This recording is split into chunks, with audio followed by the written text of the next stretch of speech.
Autoridades presentan la propuesta para el ciclo escolar 2021, mientras la pandemia continúa latente.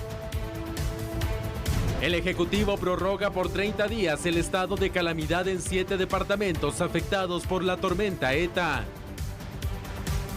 Delegación de la Organización de Estados Americanos se reúne con diputados y magistrados de la Corte de Constitucionalidad. Por segundo día, continúan exhumaciones en búsqueda del cuerpo de Cristina Siecaviza. Proponen mediación en casos familiares para evitar el aumento de casos en el sistema de justicia. La migración de guatemaltecos no se detiene. Sin embargo, el 2020 registra menos deportaciones que el año pasado.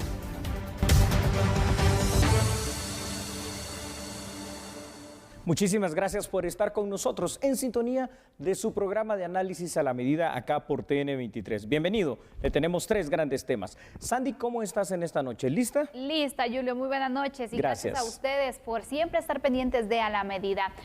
Iniciaremos entonces con un tema acerca de la educación, Julio, porque muchos estamos en la expectativa de qué pasará el próximo año. ¿Y por qué nos estamos adelantando? Porque bueno, ya estamos empezando el último mes del año. Bien dicho, y hay que pensar qué pasará entonces con los niños para el próximo año con el tema de la educación híbrida. Claro que sí, Sandy. Hoy inicia diciembre y en un santiamén estaremos en enero. Así que, ¿te parece si miramos una información respecto a este tema? Por supuesto, iniciamos entonces con el análisis.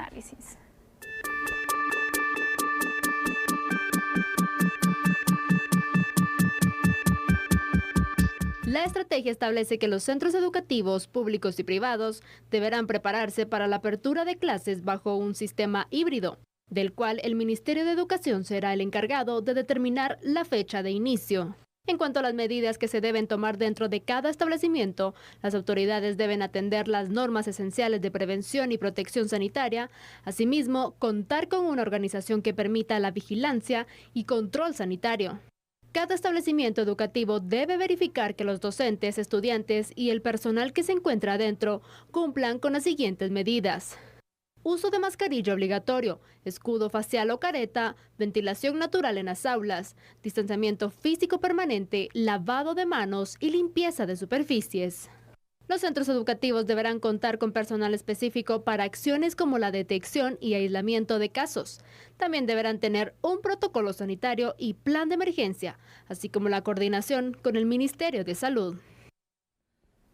Bueno, usted allí lo tiene precisamente. Ya el próximo año, y eso será el próximo mes, en el 2021, las clases se van a reintegrar. ¿De qué manera? Pues bueno, lo vamos a analizar para que lo entendamos de una forma tal vez un poquito más específica y más concreta. Me permite pedir a los compañeros de producción de A la Medida que coloquen estos datos en pantalla para que podamos ir todos juntos viéndolos. Sandy, tenemos que entender varios principios que van a regir esta reapertura que va a ser gradual y evidentemente no tan rápida de las instituciones educativas. En primer lugar, y es lo que acabamos de ver y escuchar en la nota, cuando se reinician las clases presenciales, tanto los docentes, los estudiantes y por supuesto el personal administrativo tendrán que utilizar la mascarilla de manera obligatoria. Yo creo que eso será, entre comillas, de lo más fácil. Tendrán que utilizar también un escudo facial. Las aulas deberán estar ventiladas, mantener un distanciamiento físico y mantener la higiene de manos y desinfección de superficies. Ahí empiezo a ver las dificultades. Además, se establece el concepto de burbuja del aula. Es decir, que cada aula tendrá una cantidad limitada de alumnos, determinada por su superficie, 4 metros cuadrados por cada niño.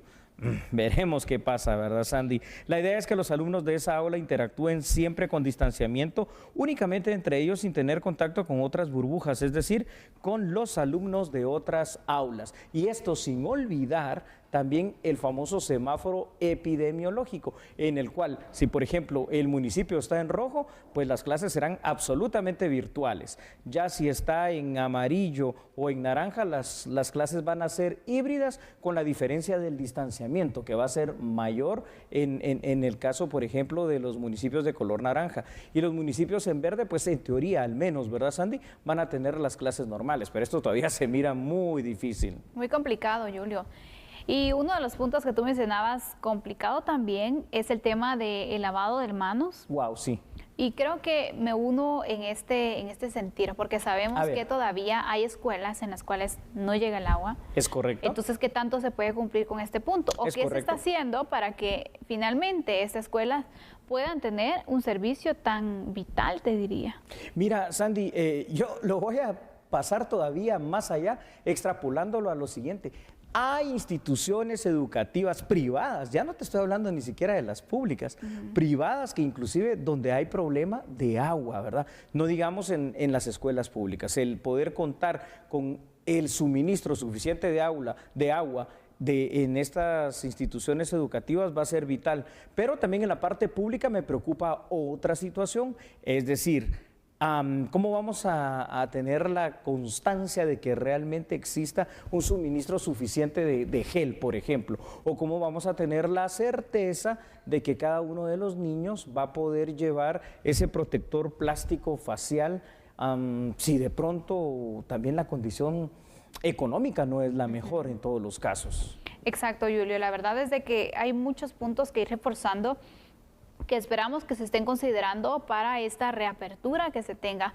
Sabemos que el tema de continuar con la educación en aula, la interacción que puedan tener los estudiantes siempre con ciertas limitaciones es importante, pero también es muy esencial que puedan extremarse las medidas y que se les den los recursos, porque si les pides que, por ejemplo, tengan medidas de higiene, pero también no tienen los recursos necesarios para hacerlo, creo que al final va a ser una idea contraproducente poder iniciar con las clases así, presenciales en algunos días, porque también sabemos que el COVID-19 sigue en los casos.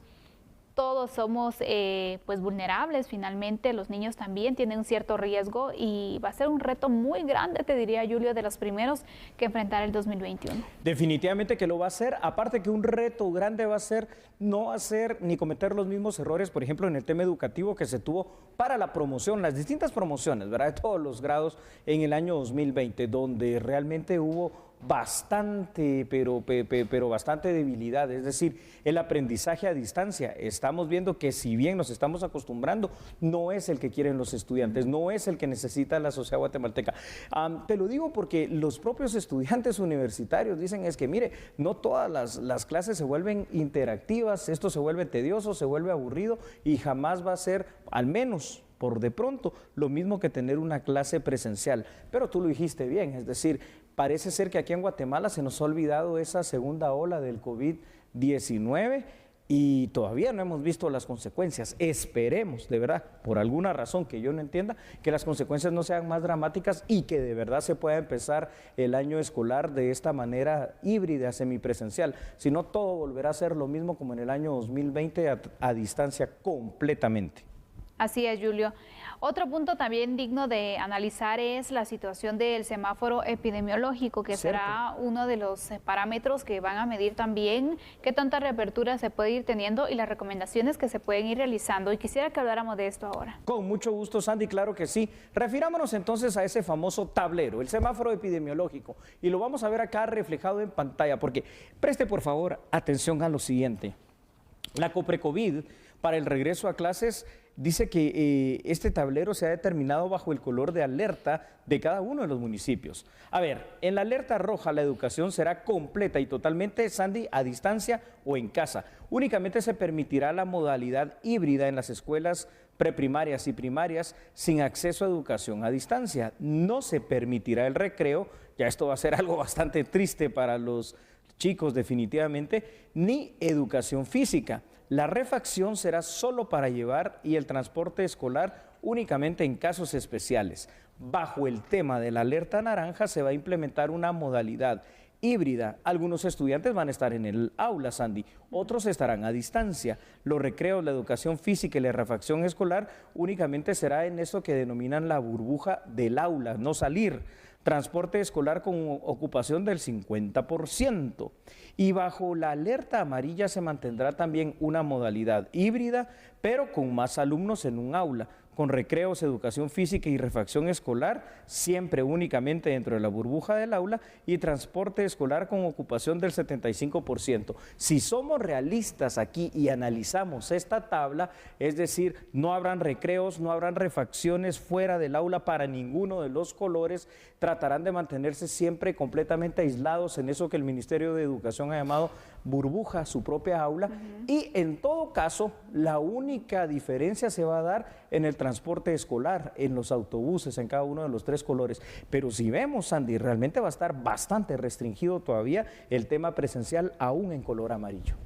Así es, Julio. Vemos que también cómo están distintos municipios en Guatemala, pues creo que nos quedamos en el rojo, ¿no? Donde se siguen registrando casos, es decir, no funcionaría el tema híbrido, la educación híbrida no se podría ir registrando. Entonces va a depender mucho del control que tengamos en estos días, en estas semanas, para determinarse así cómo va a iniciar el ciclo escolar 2021 bajo este parámetro que se ha tomado, esta medición, para poder determinar los planes, y desde ya los establecimientos educativos, tanto públicos como privados, deben irse preparando, ir creando incluso, Julio, sus propios protocolos, sí, y pues formar sus comités de supervisión, de prevención, no sé, es momento de que se empiecen a preparar para poder cuidar a todos los estudiantes. Claro que sí, hay que prepararse. Una duda me queda, pero eso será para otro análisis porque vamos a ir a la pausa.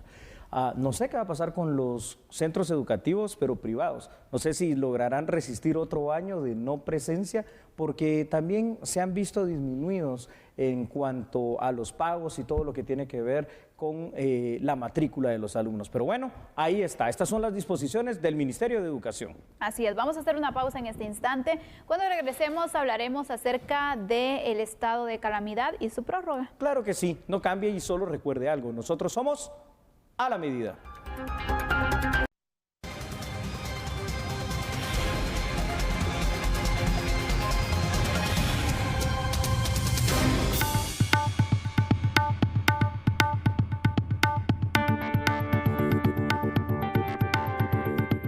La atención en las áreas afectadas continúa. Sin embargo, la Conred estima que dentro de algunas semanas se podrá ingresar completamente a los lugares con mayor daño. Se estima que los niveles para que logren descender y poder ya ingresar a las áreas se estiman alrededor de 3 semanas, 4 semanas para poder ingresar. A esto le tenemos que sumar la complejidad del ingreso de frentes fríos que generan humedad en el territorio y que quiera que no van a generar precipitaciones en estas áreas que yo les cito anteriormente. La Conred señala que es necesario que la atención a los damnificados continúe por medio del estado de calamidad, que ya fue emitido por el organismo ejecutivo porque más de 31,000 personas de las áreas afectadas continúan en albergues. Nosotros hicimos un análisis eminentemente técnico para determinar cuáles eran las condiciones, cuáles son los escenarios que tenemos, la población que tenemos en los diferentes albergues y la población que está en los albergues no oficiales. En base a eso se hizo el análisis y es necesario que se siga atendiendo a esta población por las diferentes complejidades. Recordémonos de que hay muchas comunidades que realmente están incomunicadas, que el Ministerio de Comunicaciones, que tiene la responsabilidad ya está trabajando en las áreas, pero son temas bastante complejos derivados del impacto que tuvimos por los 2 eventos. Ahorita la población que tenemos albergada totalmente en albergues oficiales sobrepasa los 31,000 personas albergadas y tenemos una totalidad de 272,000 personas albergadas en los diferentes tipos de áreas que tienen las autoridades en el territorio para mantener a la población ahí en estos puntos derivados de los 2 eventos. Campura, en Alta Verapaz, es uno de los lugares con mayor inundación y con pérdida total en infraestructura, vivienda y cultivos. Pero qué situación más dramática, ¿no? Cuando uno escucha, Sandy, que son de 3 a 4 semanas todavía para que las aguas puedan volver a su nivel, para que la situación pueda volver a su normalidad y evidentemente para que las personas también puedan tratar de regresar a sus lugares de orígenes a ver qué quedó, primero de sus hogares, de sus pertenencias y definitivamente también de aquellas cuestiones que ellos sembraban y a lo cual se dedicaban. Qué situación más terrible. Vemos que la situación económica de distintas familias en las áreas afectadas por ETA y también por Iota es muy complicada, Julio. Todavía se están contabilizando los daños, imagínate, porque bien lo indicaba Conred, hay varios municipios, varias comunidades que aún se encuentran inundadas. ¿Y hace cuánto tiempo también pasó Llevan varios días de que se registró esta tormenta tropical y vemos cómo los efectos se siguen registrando. Es impresionante, Julio, y por eso también es importante que se pueda tomar con urgencia este tema. Definitivamente que así lo es, Sandy. Un año 2020 que en concreto nos ha dejado una serie de situaciones dramáticas para la sociedad guatemalteca. Veamos algunos datos referidos a este tema para que podamos hacer un análisis todavía más completo junto a usted allá en casa. Sabe que el decreto gubernativo 22-2020 fue aprobado ya, Sandy, por el presidente de la República junto al Consejo de Ministros. Se establece en el mismo una prórroga del estado de calamidad pública. El Ejecutivo argumenta que los efectos y que también las consecuencias de la depresión tropical ETA persisten. Esta prórroga planteada ante el Congreso de la República es por 30 días para los departamentos de Chiquimula, Zacapa, Izabal, Alta Verapaz, Quiché y Huehuetenango. Y creo que fuera de la prórroga que, pues por lo que estamos viendo, eventual o evidentemente va a ser ratificada por el Congreso de la República, lo que hay que ver cuáles van a ser los procesos reales para tratar de rescatar no solo las viviendas de estas personas, para tratar de reconstruirlas o para tratar de construirlas de nuevo de una forma rápida, de una forma eficaz, y cuál va a ser el proceso para que esas aguas, aunque desaparezcan de la superficie, ¿te imaginas cómo van a quedar los mantos freáticos completamente copados, saturados de agua en sí? ¿Cómo se va a recuperar esa tierra para poder sembrar en ella? Eso es un proceso muy importante. Importante de mencionar también, Julio. Y también va a ser urgente conocer cuál es el plan de recuperación que se tiene específicamente para estas familias, porque hay que destacar también que el paso de ETA también afectó mucho las comunidades en el caso de la tormenta tropical de Iota. Es decir, estas dos tormentas tropicales impactaron de gran manera en las mismas comunidades, Julia. Entonces, no daba chance ni siquiera de poder recuperarse de una tormenta tropical cuando ya estaba viviéndose el efecto de la otra. Entonces, también vemos cómo se está complicando también el tema de la recuperación de estas familias. Hay muchas familias que perdieron absolutamente todo, su vivienda, sus cultivos, toda forma de poder seguir adelante, y es urgente que se continúe, tanto con la ayuda de alimentos, porque recordemos que también puede traer otras consecuencias como la desnutrición, como también la generación de fuentes de empleo donde ellos puedan pues continuar y tratar de avanzar en su recuperación, ¿no? Claro que sí, Sandy, y obviamente también otra cosa importante que será de determinar por parte del gobierno a través del sistema de Conred es el hecho de mantener estos albergues de una manera adecuada, porque evidentemente estas personas lamentablemente van a tener que pasar todavía algunas cuantas semanas dentro de los albergues. La cuestión es en qué comodidades, es decir, si se le puede proporcionar algo mejor que una simple colchoneta, si se les puede proporcionar algo mejor que, como están todos juntos, alguna separación, ¿verdad?, que sea realmente de hombres, de mujeres, niños con sus mamás, para tratar de evitar también cualquier otro problema que pueda ser derivado de esa convivencia forzosa que ya de per se es una situación de trauma. ¿Cuáles van a ser también las actividades lúdicas que se van a poder realizar allí para que la gente no caiga en una depresión, para que los niños no caigan en un aburrimiento, para que no haya un letargo más del que ya hay y un cansancio todavía más fuerte, sobre todo en la parte mental, que es una parte de recuperar también muy importante? Así es, Julio. Pero recordemos que, aparte del contexto que estamos viviendo con el COVID-19, también es importante que se puedan reforzar las medidas en estos albergues, Julio, porque hay varias personas. El distanciamiento social, ¿qué tanto se puede aplicar en estos lugares? Difícil. Pero las medidas de higiene constante se deben reforzar. Entonces, no se debe perder el rumbo de la prevención ante esta pandemia y resguardar a estas personas también, porque imagínate, es otro riesgo al cual se están enfrentando ahora. Definitivamente que sí. Yo creo que las personas que están acá en esta situación salen de una tragedia para caer a otra todavía más dramática, sobre todo en la época del año en que estamos. O sea, no hay ninguna buena época del año para las tragedias, pero esta de fin de año todavía se hace bastante peor. Hay más datos que quisiera presentar, por favor, a nuestra audiencia, así que, si me lo permiten, aquí los tienen ustedes en pantalla. Sandy, fíjate que el estado de calamidad está regido, como todos lo sabemos, por la Ley de Orden Público y sirve para que el gobierno pueda, al menos en la teoría, responder de una manera inmediata a una crisis en el país.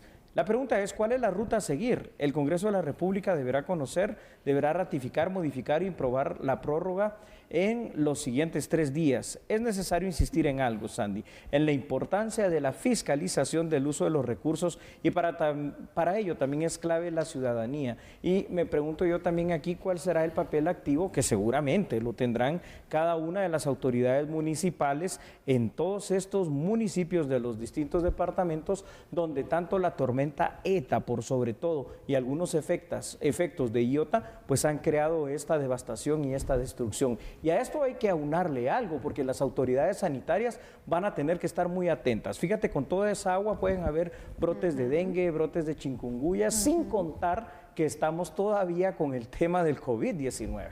Exacto, así que son distintos puntos que se deben tomar en consideración, que se deben seguir reforzando: la alimentación, la recuperación económica, el tema de salud y también el educativo, lo que hablabas tú, los niños hay que buscar la manera también, porque quiera o no, esta situación crea secuelas, Julio. Si para un adulto es difícil, a un niño dices, bueno, no saben exactamente qué está pasando. Bueno, pueden no comprender la situación, pero sí sienten entonces que no están en su hogar, que están con gente desconocida. Hay un trauma. Entonces también evitemos estas situaciones. Sería importante también conocer el apoyo que se pueda dar por medio de organizaciones, incluso algunas universidades, que se puedan sumar, Julio, para darles ciertas terapias y pues distinto apoyo también para ir evitando o ir previniendo también algunos efectos ocasionados por estas tragedias por las tormentas tropicales. Absolutamente cierto, Sandy. Aquí es donde nos gustaría ver todavía una participación activa, fuerte y grande, constante, no solo del gobierno de la República, de la sociedad, las municipalidades, sino que instituciones como la Procuraduría de los Derechos Humanos,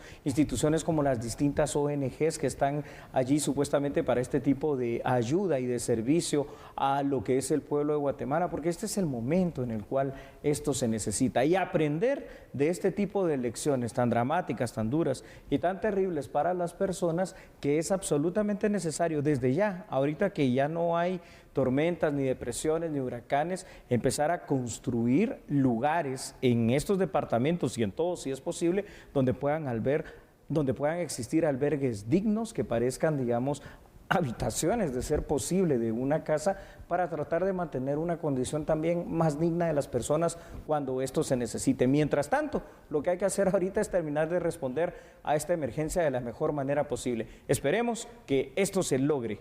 Ojalá, Julio. Bueno, concluimos entonces con este tema, vamos a hacer una pausa, pero cuando regresemos, le hablábamos los días recientes de una delegación de la OEA que se encuentra en el país para ver el tema de la conflictividad y distintas situaciones sociales que se han registrado. Así que ha llegado el momento de escuchar a distintos sectores, en especial a los que han sido señalados por la sociedad civil. Cuando regresemos estaremos analizando estas citaciones, estas reuniones que se han tenido. Julio, ¿te parece? Claro, me parece muy bien, Sandy. Así que, mientras tanto, por favor, le pedimos no cambie, pero recuerde que nosotros somos a la medida.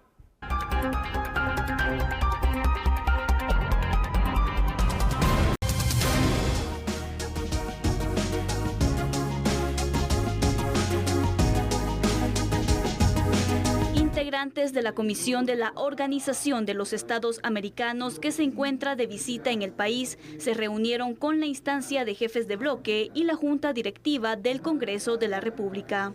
El grupo, encabezado por el argentino Fulvio Pompeo, escuchó los diferentes puntos de vista de los parlamentarios. Aquí la reunión de jefes de bloque con los enviados de la OEA. Como todos sabemos, el presidente Giammattei invocó la Carta Democrática y ellos enviaron unos representantes para escuchar a diferentes sectores políticos, sociales, privados del país. Entiendo que los señores de la OEA se han reunido con prácticamente los actores más importantes del país y hoy le tocó a la instancia de jefes de bloque representadas en el Congreso a tener una reunión con ellos. Tomaron la palabra diferentes diputados, algunos de oposición, y lo que se manifestó es la visión que cada partido, cada bancada tiene sobre lo acontecido en el país en las últimas 2 semanas. Entiendo que han escuchado a todo tipo de opiniones en los últimos días en nuestro país. Obviamente es un documento que ellos van a elaborar haciendo, me imagino, que alguna especie de recomendación a Guatemala. El presidente del Congreso, Alan Rodríguez, se refirió a la visita. Bueno, pues tuvimos el honor de recibir a la comisión enviada por la OEA, donde estuvimos reunidos con la Junta y los integrantes de la comisión permanente, mismos representantes de la Junta Directiva, donde tuvimos a bien conversar sobre la situación que afecta al país. Estuvimos conversando con ellos y exponiéndoles la situación que se ha suscitado acá, lo que sufrió el Congreso de la República con el tema de la quema. Hicimos una narrativa de todos los hechos acontecidos. Desde el momento también que asumimos como Junta Directiva de este Congreso, cómo encontramos el tema de la elección de Cortes entrampado, cómo se han ido dando los acontecimientos a lo largo de todo este año. Y pues hicimos entrega de un informe con toda esta información documentada. Lo importante fue el haber manifestado cuál era la apreciación que se tenía de todos los acontecimientos dados, el poder informar a través de esta documentación que se hace para que ellos puedan también estar informados de lo que aquí sucedió y de cómo todos los eventos que se han dado desde que se inició con esta legislatura. Bueno, y aquí vemos entonces cómo precisamente esta delegación de OEA, Sandy, continúa esta serie de reuniones para tratar de recabar la información y hacer ese informe, ¿no?, que tendrá que presentar Luis Almagro como director general de Organización de Estados Americanos para después someterlo a ese consejo permanente. Pero mientras tanto yo creo que aquí en el Congreso las versiones han de haber sido disímiles, ¿no? Para algunos alguna situación de terrorismo, para otros una situación de hechos vandálicos, para otros en riesgo la institucionalidad, para otras bancadas pues simple y sencillamente protestas cívico y ciudadanas, una situación complicada hasta para entender de estas personas, ¿no? Totalmente, Julio, pero por eso también es importante que se puedan conocer las distintas impresiones. Sí. Porque como tú bien lo decías, cada uno tiene diferente criterio y diferente apreciación de la realidad. Y por eso es que esta delegación de la OEA debe recabar todas esas ideas, todos esos pues, sentimientos y pensamientos de los distintos sectores para poder al final hacer una conclusión. Porque al final ese sería entonces el aporte que darían y las recomendaciones que esperaríamos también que se estuvieran pues elevando para que se pudiera manejar un poco de, bueno, se está haciendo correctamente el manejo de las peticiones ciudadanas, cómo es que está funcionando también el tema de la crisis y diversos puntos que esperaríamos que pues nos aconsejaran también de cómo realizar una adecuada realización y manejo de lo mismo, ¿no? Sí, la verdad, algo tan necesario. Vamos entonces, por favor, con unos datos que hemos preparado precisamente para que usted los pueda ver y ahí van a estar en pantalla. A ver, Sandy, fíjate que la delegación de la Organización de Estados Americanos continúa sus reuniones con diversos sectores de la vida política guatemalteca. La OEA se encuentra en Guatemala luego que el gobierno invocara en su momento la denominada Carta Democrática Interamericana. El Ejecutivo decidió invocar la Carta Democrática Interamericana tras aquellos hechos violentos que se registraron en la Zona 1 capitalina tras la aprobación en aquel momento del Presupuesto General 2021. Y es por eso que tenemos aquí precisamente esa presencia de la Organización de Estados Americanos. Así es, Julio. Vemos entonces que pues, ha iniciado este trabajo.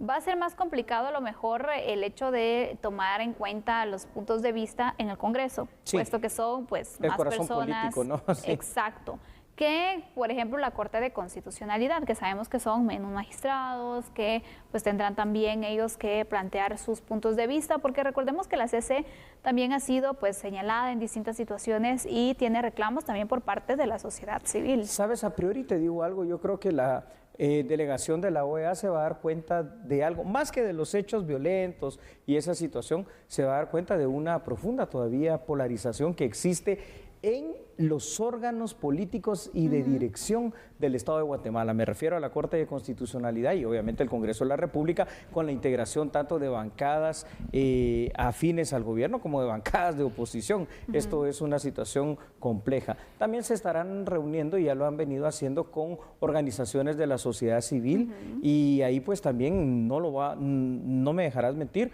pero las posturas van a ser bastante disímiles en cuanto a una y otra de las versiones. Sí, definitivamente.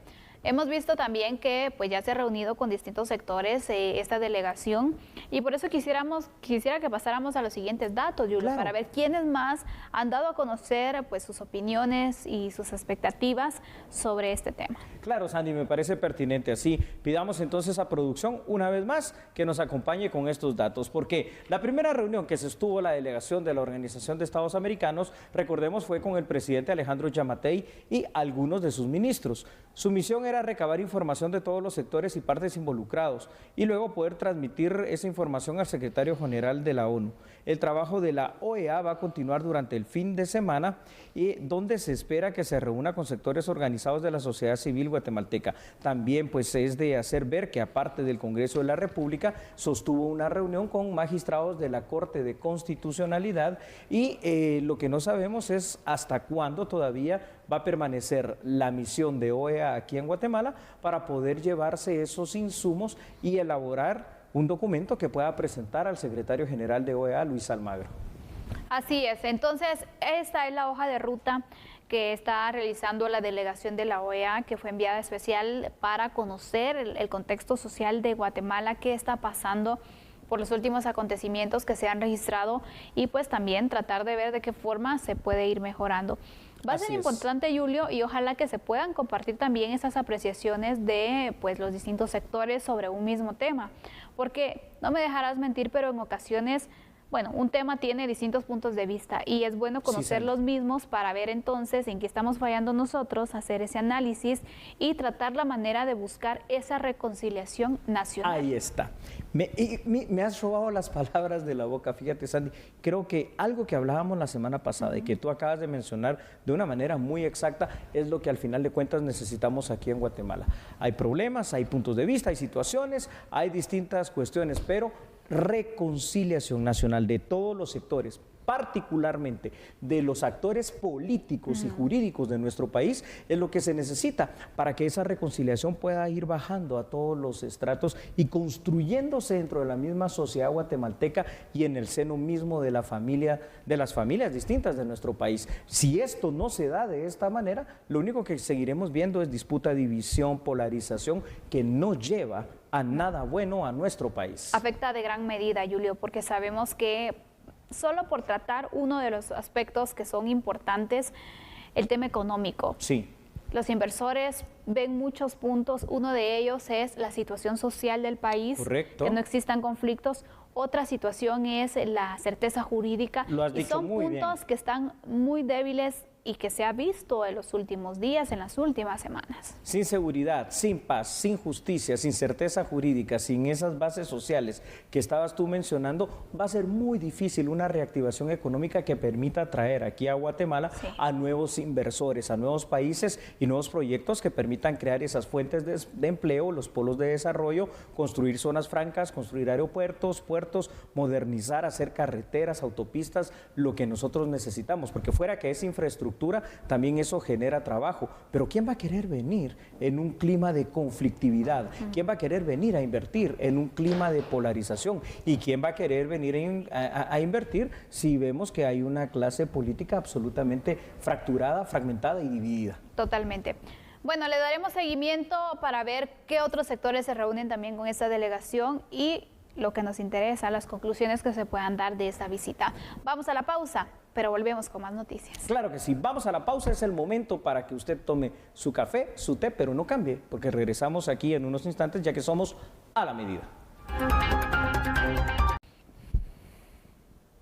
Agradecemos que continúe en sintonía de su programa A la Medida. Pasamos a la parte informativa. ¿Sabe usted que el día de hoy el Ministerio Público continuó con los operativos de búsqueda del cuerpo de Cristina Siecaviza, desaparecida, como usted recordará, desde aquel ya lejano mes de julio del año 2011? Por favor, vea la información aquí en A la Medida.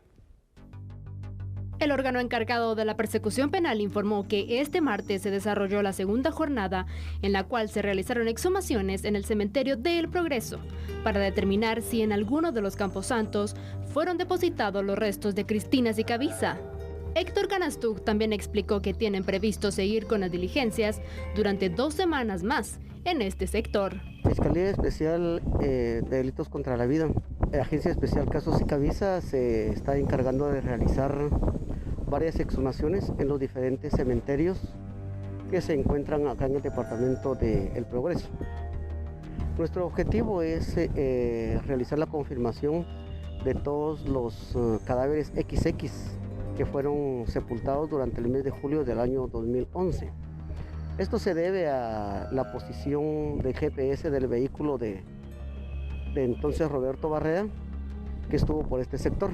Con el apoyo del despacho de la señora Fiscal General y jefe del Ministerio Público, doctora Consuelo Porras, estamos realizando estas excavaciones con todo el apoyo de ella, con el propósito de que la familia de Cristina Sicavisa pues cierre ese duelo que aún está padeciendo, con el objetivo de encontrar los restos de la víctima. Tenemos varios cementerios que realizar todavía la búsqueda. Por esa razón estaremos por un periodo aproximado de 2 semanas por este sector. Diligencias que se están haciendo con el apoyo de las diferentes municipalidades sectoriales o de cada cementerio. Según el fiscal, la decisión de realizar las diligencias en los municipios de Morazán y San Agustín Cazahuastlán se debe a que el principal sospechoso, Roberto Barreda, estuvo en ese sector el día que se reportó la desaparición de Cristina Sicavisa. Cambiamos de tema porque analistas de ACIES dan a conocer cómo se pueden resolver conflictos familiares para así descongestionar el sistema de justicia. Del 2014 al 2019, de cada 10 casos, 2 encuentran solución en los juzgados de familia. Esto da pie para fortalecer el Centro de Mediación de Familia. Debe de plantearse, sobre todo bajo esta coyuntura, la posibilidad de digitalizar los servicios de mediación. Claramente hay razón de ser de por qué los centros de mediación pues pueden acercar a las partes, y esto al ser presencial tiene efectos no solo psicológicos, sino también en cuanto al arreglo de pues convenios que puedan derivarse de las sesiones de mediación, pero pues bajo las condiciones, coyuntura, contexto y también conociendo las limitaciones que tiene nuestro sistema de justicia, quizás para llegar a más personas podría pensarse en la digitalización de este tipo de servicios. Por otro lado, parece interesante un planteamiento que debería de revisarse, la necesidad de establecer la mediación como una suerte de cuestión prejudicial. En 2019 se contabilizaron 2.165 casos de fijación y acuerdo de pensión alimenticia. Asimismo, el Departamento de Guatemala, de todos los casos que ingresan, el 15% corresponde al tema de familia. Por aparte, se contabilizan 0.4 jueces por cada 100.000 habitantes para atención de esta área. Si bien es cierto, la deportación de connacionales provenientes tanto de México como de Estados Unidos ha sido bastante menor con relación al año 2019, esta aún no se detiene y es realmente algo que continúa de manera permanente para nuestro país. Si quiere ampliar la información, aquí mismo se lo decimos en este momento en A la Medida. Diciembre arrancó con el retorno de 41 connacionales procedentes de Alejandría, Estados Unidos, y 100 desde Chiapas, México. El informe estadístico de migración establece un descenso del 32% en las deportaciones desde ambos países. De enero a noviembre se contabilizan 65.912 retornos, mientras que en el mismo periodo de 2019 fueron 96.952 y en 2018 87.699. Esta baja se debe al impacto de la pandemia por COVID-19. En los últimos 3 meses, el promedio de retornos desde Estados Unidos ha sido entre 1.500 a 2.000, por lo que se proyecta un cierre de poco más de 21.000 deportados por esa vía. Mientras tanto, en el caso de menores acompañados y no acompañados desde ese país hasta noviembre, fueron 3.256. Los principales departamentos de origen de los migrantes son San Marcos, Quiché. Y para este viernes, en el caso transurbano, se decidirá si el expresidente de la República, Álvaro Colón, regresará o no a prisión preventiva. En marzo del 2018, el titular del juzgado 11º de lo penal, José Eduardo Cojulum, aceptó la solicitud del Ministerio Público que el expresidente de la República, Álvaro Colón Caballeros, quedara en prisión preventiva en el caso Transurbano. En esa oportunidad, el juzgador consideró que existía el peligro de fuga y la obstaculización a la averiguación de la verdad. En julio del 2018, el juez aceptó el requerimiento de los abogados defensores y le otorgó al exfuncionario arresto domiciliario. Para dejar la prisión preventiva, Colón Caballeros canceló una fianza económica de 1 millón de quetzales. Esa resolución fue impugnada por el Ministerio Público. La Sala Primera de la Corte de Apelaciones otorgó el recurso legal y le ordenó al juez José Eduardo Cojulum realizar otra diligencia judicial. En esa se analizará nuevamente si Álvaro Colón Caballeros debe o no regresar a la cárcel de Mariscal Zavala. Dicha audiencia se celebrará este viernes 4 de diciembre en el tercer nivel de la Torre de Tribunales. Nosotros les agradecemos su sintonía y por supuesto que los esperamos la noche de mañana aquí a las 21 horas en punto. Que descanse hasta mañana entonces con A la Medida. Chao. Feliz noche. Gracias.